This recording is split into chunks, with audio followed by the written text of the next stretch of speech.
Assalamualaikum warahmatullahi wabarakatuh. Perkenalkan, nama saya Faiza dari kelas 2 SMP Terpadu berasal dari Banyuates Sampang. Saya akan menceritakan sebuah kisah atau legenda asal-usul kerajaan hutan Keranepa. Konon, pada zaman dahulu di tanah Jawa terdapat sebuah kerajaan yang dikenal sebagai Kerajaan Medang Kemulan dengan istananya yang bernama Keraton Gilingusi. Raja Medang Kemulan bernama Sang Hyang Tunggal. Raja pun mempunyai putri yang sangat cantik jelita. Putri tersebut banyak pangeran yang ingin melamarnya, akan tetapi semuanya ditolak. Pada suatu malam, sang putri bermimpi bulan jatuh dan masuk ke dalam tubuhnya. Anehnya, setelah bermimpi itu, sang putri hamil. Karena ketakutannya, sang putri menyembunyikan kehamilannya. Seiring berjalannya waktu, perut sang putri semakin besar dan raja pun mengetahui kehamilan putrinya. Sang raja pun menanyakan tentang kehamilan putrinya itu. Akan tetapi jawaban sang putri tidak memuaskan raja. Dan raja pun semakin marah dan menyuruh Patih Pranggulan untuk membawanya ke hutan dan memenggal kepalanya. Sesampainya di hutan, Patih Pranggulan dengan berat hati harus mengayunkan pedangnya kepada kepala sang putri. Anehnya, ketika sang Patih mengayunkan pedangnya ke arah kepala sang putri, pedang tersebut jatuh terpental dan Patih pun mencobanya berkali-kali. Namun, pedang tersebut terpental jauh dan semakin jauh dan akhirnya sang Patih tersadar bahwa sang putri tidak bersalah.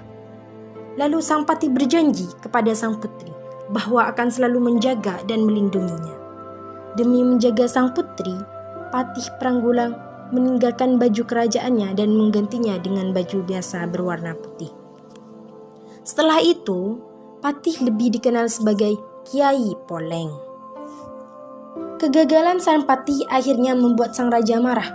Raja pun mengutus pasukannya untuk mencari sang Patih serta putrinya untuk membunuh keduanya. Karena kesaktian sang Patih, Patih mengetahui rencana sang raja.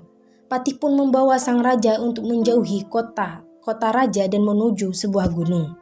Akhirnya Patih dan putri sampai di gunung yang lebih dikenal sebagai Gunung Geger. Sementara sang putri berdiam di Geger, sang putri melahirkan seorang putra yang sangat tampan yang bernama Raden Segoro. Di usia Raden Segoro menginjak 7 tahun, Raden Segoro dengan sang putri mencari tempat tinggal baru.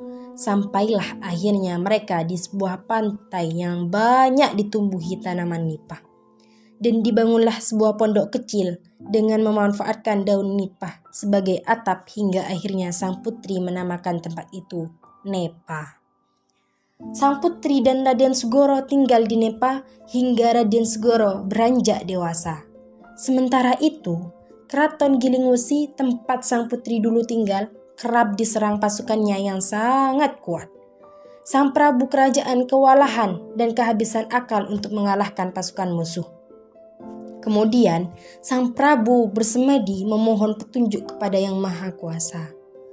Pada suatu hari, sang Prabu mendapatkan wiwik bahwa kerajaan akan menang karena bantuan seorang pemuda yang tinggal di sebuah pulau yang tampak antara ada atau tiada, Lemah Duro, yang akhirnya dikenal sebagai Madura. Betul saja, dengan bantuan Raden Segoro, pasukan asing dapat dikalahkan. Tombaknya Raden Segoro benar-benar sakti. Semua musuh dapat dikalahkan. Selepas perang selesai, sang Prabu Kerajaan menanyakan siapa ayah dari Raden Segoro, dengan hendak meminta Raden Segoro untuk menjadi menantunya. Raden Segoro pun terdiam dan tidak menjawab karena tidak mengetahui siapa ayahnya. Akhirnya, Raden Segoro kembali ke tanah Madura untuk menemui ibunya dengan dikawal oleh prajurit-prajuritnya. Setibanya di Nepa, Raden Segoro menanyakan siapa ayahnya kepada sang putri dan meminta prajurit agar tidak mencuri dengar pembicaraannya dengan ibunya.